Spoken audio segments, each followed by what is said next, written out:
السلام علیکم، welcome to my channel. مزید اچھی سبق آموز اور سچی کہانیاں دیکھنے کے لیے چینل کو سبسکرائب کر کے ساتھ موجود بیل آئیکن کو دبا کر آل پر کلک کر دیں تاکہ آپ کو تمام ویڈیوز ملتی رہیں۔ آج میں آپ کے لیے ایک خوفناک دل و دماغ پر ہیبت طاری کر دینے والی کہانی لے کر حاضر ہوا ہوں۔ میری آج کی یہ کہانی ایک ایسے لڑکے کے متعلق ہے جو چڑیل کے ساتھ کئی دنوں تک ہم بستری کرتا رہا۔ پھر اس لڑکے کا کیا انجام ہوا، چلیے جانتے ہیں اس کہانی میں۔ کالا، جس کا اصل نام اسد تھا، مگر کالی رنگت کی وجہ سے سارے گاؤں میں یہ کالے کے نام سے مشہور تھا۔ غریبوں کا ساتھی، بیواؤں اور یتیموں کا ہمدرد، بہنوں کا بھائی، غیرت مند اور سب کا احترام کرنے والا لڑکا تھا۔ گاؤں کی رسم کے مطابق اس کی شادی کسی اور علاقے میں نہیں ہو سکتی تھی۔ مریم گاؤں کی حسین ترین لڑکیوں میں شمار ہوتی تھی۔ کالا اسے چاہنے لگا تھا، مگر مریم اسے گھاس نہیں ڈالتی تھی۔ ایک دو بار کالے نے مریم کے ساتھ بات کرنے کی کوشش کی، مگر وہ حقارت کی وجہ سے غصے سے بولی، اچھا تو تم اب مجھ سے محبت کرو گے؟ جا کر آئینے میں اپنا چہرہ تو دیکھ لو۔ بڑا آیا محبت کا پیغام لے کر۔ اس کے بعد مجھ سے بات کرنے کی کوشش کی تو یاد رکھنا مجھ سے برا اور کوئی نہیں ہوگا۔ ایک دن مریم کا اکلوتا بھائی ندی میں نہا رہا تھا کہ اچانک ڈوبنے لگا۔ اس منظر کو گاؤں کے بہت سے بہادر نوجوان دیکھ رہے تھے۔ مریم بھی موجود تھی، جو مدد کے لیے چیخو پکار تو کر رہی تھی، مگر کسی نے اس کی مدد نہ کی کہ اتنے میں کالا بھی وہاں پہنچ گیا اور فوراً مریم کے بھائی کو بچانے کے لیے ندی میں کود گیا۔ کافی جد و جہد کے بعد کالے نے مریم کے بھائی کو بچا لیا۔ اس کے کارنامے کو پورے گاؤں میں سراہا گیا۔ اب اسے پورا یقین تھا کہ وہ مریم کے دل میں اپنے لیے جگہ بنانے کے لیے کامیاب ہو جائے گا، مگر یہ اس کا وہم تھا، کیونکہ مریم نے اس دفعہ پہلے سے بھی زیادہ اس کی بے عزتی کر ڈالی تھی۔ کالے کو اس بات کا شدید افسوس ہوا۔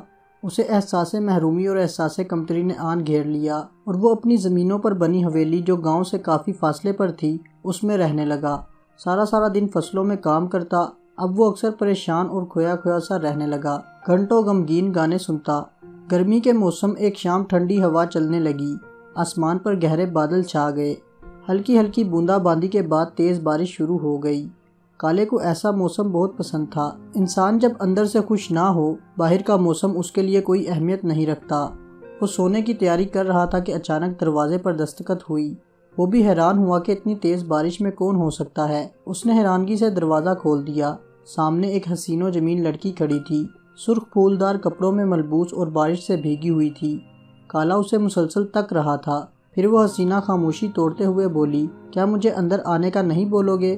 کالا فوراً خوش ہوا اور بولا، کیوں نہیں، آئیے تشریف رکھیے۔ دراصل میں مسافر ہوں، مرکزی سڑک پر سفر کر رہی تھی کہ اچانک تیز بارش اور زبردست طوفان کی وجہ سے بس خراب ہو گئی۔ بس تو صبح تک ہی ٹھیک ہوگی، اس لیے میں نے آپ کی حویلی کا رخ کر لیا کہ شاید کوئی مدد مل جائے۔ کالا اس حسن کی دیوی کو دیکھ کر بہت خوش ہوا۔ کالے نے اس کے لیے کھانے کے لیے جو کچھ موجود تھا سامنے رکھ دیا اور چائے بھی بنائی، مگر حسینہ کھانے میں دلچسپی نہیں لے رہی تھی۔ کالا سمجھا شاید امیر گھرانے کی ہونے کی وجہ سے اسے غریبوں کا کھانا پسند نہیں آ رہا، مگر بات دراصل کچھ اور ہی تھی۔ تھوڑی دیر میں ہی وہ خوب گھل مل گئے تھے اور رات گزارنے کے لیے وہ ایک ہی بستر پر لیٹ گئے تھے۔ کالا حیران تھا کہ حسین اجنبی لڑکی، جس کا نام امبر تھا، جسے اس نے پہلے کبھی نہیں دیکھا تھا، اتنی جلدی کیسے اس کے ساتھ سونے کے لیے تیار ہو گئی۔ اس نے اپنا نام امبر بتایا تھا۔ پھر امبر نے اسے بتایا کہ وہ بہت امیر گھرانے سے تعلق رکھتی ہے۔ بہت عرصہ قبل ہی اس کے والدین کا انتقال ہو گیا تھا اور اس کا چچا اس کی جائیداد پر قبضہ کرنے کے لیے اس کی شادی اپنے مغرور بیٹے سے کرنا چاہتا ہے، اس لیے وہ گھر سے بھاگ آئی۔ بجلی کڑک رہی تھی، بارش اور زیادہ تیزی سے برسنے لگی۔ اتنے سہانے موسم میں جب ایک خوبصورت اور جوانی سے بھرپور حسینہ باہوں میں ہو تو کسی نوجوان کو اور کیا چاہیے۔ پھر کالے نے امبر کی رضامندی کو بھانپتے ہوئے، آج اتنے قریب آؤ کہ میں تجھ میں سما جاؤں، تم مجھ میں سما جاؤ، گانا لگا لیا اور اسے پکڑ کر پیار کرنے لگا۔ آسمان پر بجلی کڑک رہی تھی، بالکل اسی طرح جیسے ان دونوں کے بھی سینے میں ایک طوفان برپا ہو چکا تھا۔ پھر ان دونوں نے جس بات کی نہ صرف تمام حدود کو پار کر دیا، بلکہ دونوں نے ایک دوسرے کے جسموں سے خوب مزے لیے۔ کالے نے اس کی خوب خدمت کی۔ اتفاقاً ان دنوں بارش کی جڑی لگی ہوئی تھی، جو مسلسل 10 روز تک جاری رہنے والی تھی۔ امبر کالے سے بہت زیادہ پیار اور شفقت سے پیش آتی، اسے ہر طرح سے مکمل خوش رکھتی۔ دونوں اکٹھے جینے مرنے کے وعدے کرنے اور قسمیں اٹھانے لگے۔ کالے کو اور چاہیے بھی کیا تھا، وہ بیچارہ تو پہلے ہی اپنوں کے دکھ کا مارا ہوا تھا۔ وہ امبر کے پیار اور حسن و شباب میں مکمل طور پر کھو گیا۔ کالے نے واضح محسوس کیا کہ امبر تو کھاتی ہی نہیں، اگر کھائے تو بالکل کم کھاتی ہے۔ وہ ہر وقت پریشان اور غمگین رہتی ہے۔ یہ بات کالے کے لیے انتہائی پریشان کن تھی۔ وہ اسے ہر طرح سے خوش رکھنے کی کوشش کرتا مگر امبر کسی طرح سے خوش نہ ہوتی۔ البتہ امبر اس کو خوش رکھنے اور اعتماد میں لینے اس کی راتوں کو حسین سے حسین تو بنا ہی رہی تھی۔ کالا بھی اپنی جذباتی پیاس کو بجھاتا رہا۔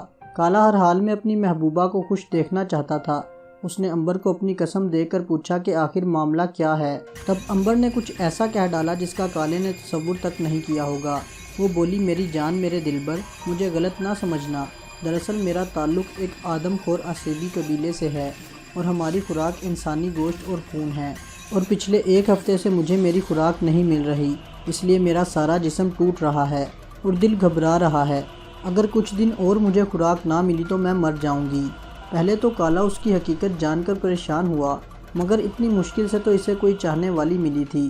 اوپر سے اس حسینہ نے اپنے حسن و شہباب کا کالے کو خوب نظارہ بھی کروایا تھا۔ اب وہ کسی صورت میں اس کو کھونا نہیں چاہتا تھا، اس لیے اس نے دل بڑا کر کے امبر کی خوراک کے انتظام کے لیے ایک مشکل اور خطرناک فیصلہ کر لیا۔ سب سے پہلے وہ اپنے دوست احسن کو بلا کر حویلی لے گیا، جسے دیکھتے ہی امبر اس پر فوراً جھپٹ پڑی اور اپنے دانت اس کی گردن پر پیوست کر کے خون پینے لگی۔ احسن کو محسوس ہوا جیسے کوئی پہاڑ اس پر گر گیا ہو۔ تھوڑی ہی دیر میں امبر نے اس کا سر تن سے الگ کر دیا اور مزے سے اس کا گوشت کھانے لگی۔ اس کے حسین ہونٹوں پر لگا خون دیکھ کر ایک بار تو کالے کو بھی سانپ سونگھ گیا، مگر محبت کے ہاتھوں مجبور تھا۔ امبر نے پہلے اس کے سینے، بازو اور گردن کا گوشت کھایا، اگلے روز کے لیے باقی گوشت سنبھال کر رکھ لیا، جبکہ کالا ثبوت مٹانے کے لیے اس جگہ کو اچھی طرح صاف کرنے لگا۔ امبر نے خوشی میں کالے کی یہ رات اتنی حسین بنا دی جس کا کوئی انسان تصور بھی نہیں کر سکتا۔ اگلے دن پورے گاؤں میں احسن کی گمشدگی کا چرچا ہونے لگا، مگر کسی کا شک حویلی تک نہ پہنچ پایا۔ پھر دھیرے دھیرے کالا مختلف بہانوں اور چالاکیوں سے امبر کی خوراک کا انتظام کرتا رہا۔ جب گاؤں میں غائب ہونے والے نوجوانوں کی تعداد بڑھنے لگی تو پولیس سے رابطہ کیا گیا۔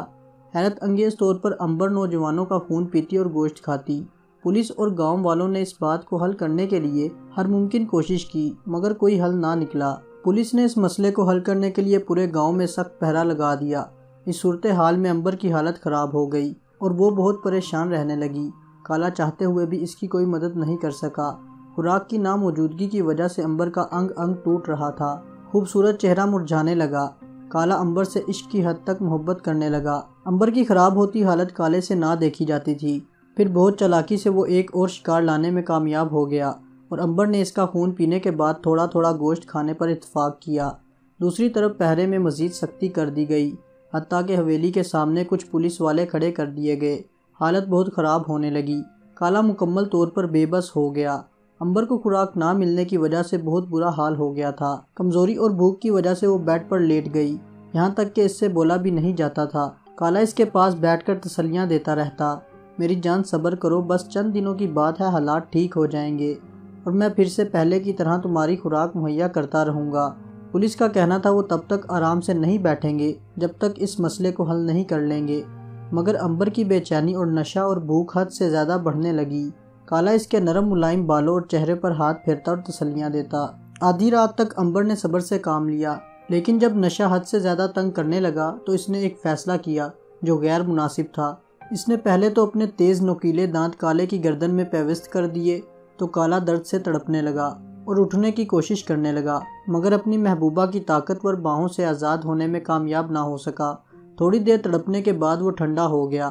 پھر اس نے کالے کا خون پیا اور گوشت کھا کر اپنی بھوک مٹائی اور رات کے آخری پہر نکل گئی اور کسی اور کالے کی تلاش کرنے لگی، اور حویلی کے سامنے موجود تمام پہرے دار امبر کا سایہ تک نہ دیکھ سکے۔ کئی دن بعد جب گاؤں والوں نے محسوس کیا کہ کالا حویلی سے باہر نہیں آیا تو تب انہوں نے اندر جا کر دیکھا تو آنکھیں پھٹی کی پھٹی رہ گئی اور بدبو کے بھپکوں میں انسانی ہڈیاں اور کھوپڑیاں فرش پر بکھری ہوئی تھی، اور پولیس تمام صلاحیتیں ہونے کے باوجود یہ مسئلہ حل نہیں کر سکی اور کالا اپنی محبوبہ کے ہاتھوں ہی مارا گیا۔